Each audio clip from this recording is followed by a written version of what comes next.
But with Guns N' Roses, the issues that were early on, I think in a weird way, all those issues are the reason they don't talk, because they have kept, they know, and this is maybe a very responsible thing, they are now know how to keep the band on the road when there's a road to be on right now. Yeah. But they turned into that, they were giving the people what they wanted and keeping the band together. Now, when I went to that show, to me, there's a little bit, it was fantastic.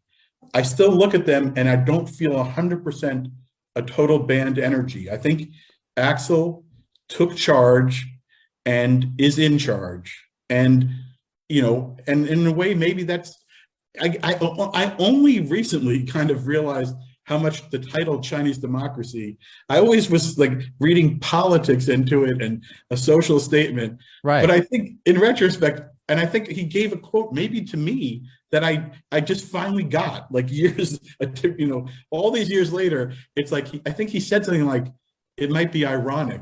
And it is ironic because what I think it was a statement of his Guns N' Roses is a Chinese democracy, which is to say it is not a democracy at all.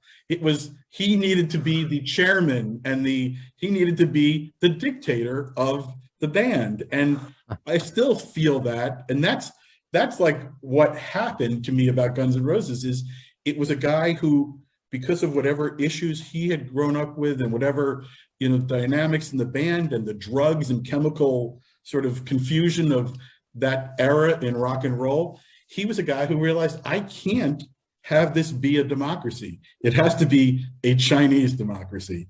And that only hit me in recent times I think that's what it's all about. You just blew my mind. You just blew my mind. I don't think I'm going to listen to that record the same way ever again.